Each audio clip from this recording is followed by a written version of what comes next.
Hey guys, remember when Fallout had an interesting story along with optional lore components for those of you who are interested? Well, now the optional is mandatory, and the main story, much like my will to live, is not only dead, but it's completely gone.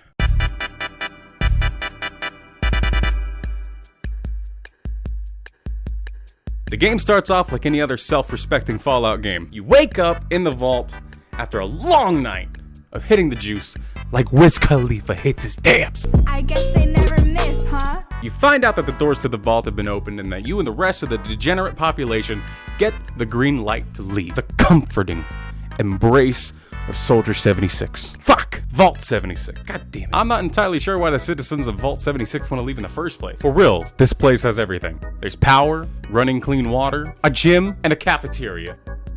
It even has a little soccer court for all you FIFA fans. It's a tiny-ass court, though. You're not gonna get much games done.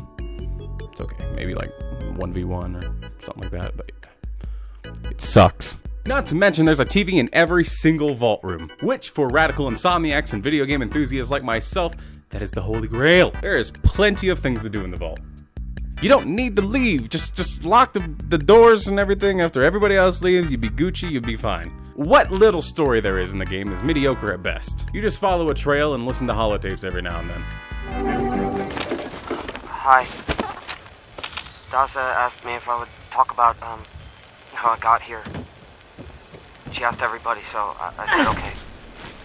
And there's a few NPCs scattered throughout the world, but they're few and hard to come by. And they typically just give you fetch quests. And by NPCs, I mean, of course, robots.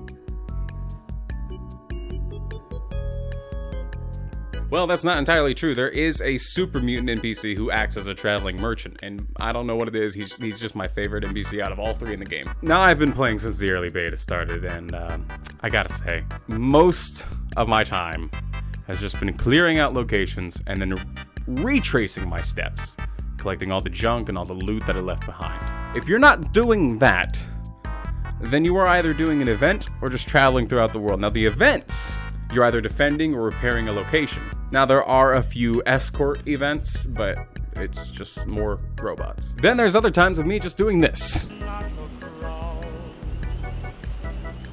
And this. And also this.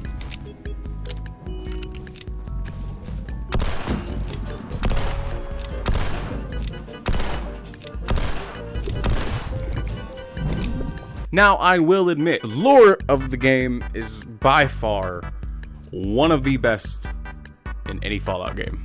Not the best, but one of the best. But the downside is that it's all told through holotapes, notes, and terminals. Now, you may be asking yourself, oh, Goron, this is all stuff in other Fallout games. Why are you bitching about it now? In other Fallout games, the world freezes around you so that way you can take and digest all of that in. Oh, but no, baby.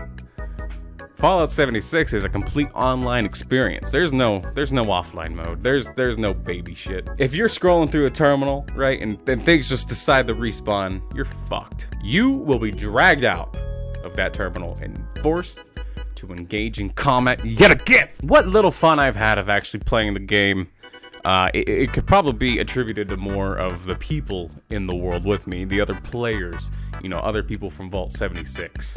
And of course, by other people in the game, I mean that jackass who sits there at the cooking station and won't get off. That's fine, you can build your own little settlement, you can build your own little camp and everything like that, but you probably won't have the cooking stations, the crafting stations, the workbenches. You probably won't have that right off the bat. So when you're in the starting area, right, and there's that one guy chilling there, probably AFK, on the cooking station, you're screwed. Dude, seriously, you need to move or something, because I'm gonna starve. And that's another thing.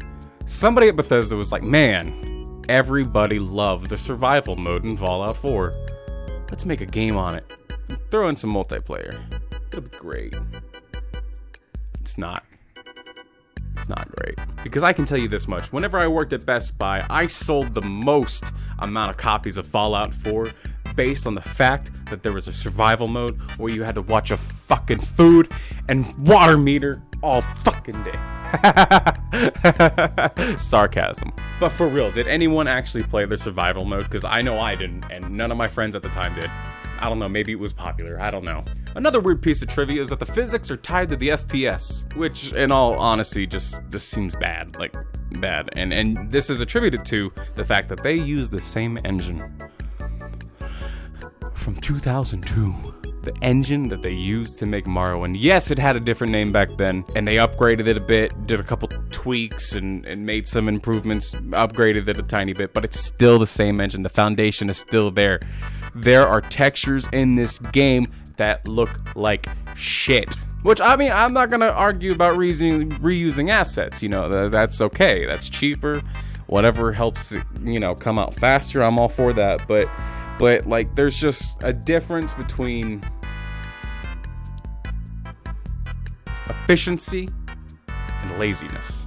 So the question is, does Fallout 76 deserve all the hate that it's getting online? Yeah, probably. Have I personally gotten my worth out of the $60 that I paid for the game? Oh, hey, look, it's already on sale for $34.99.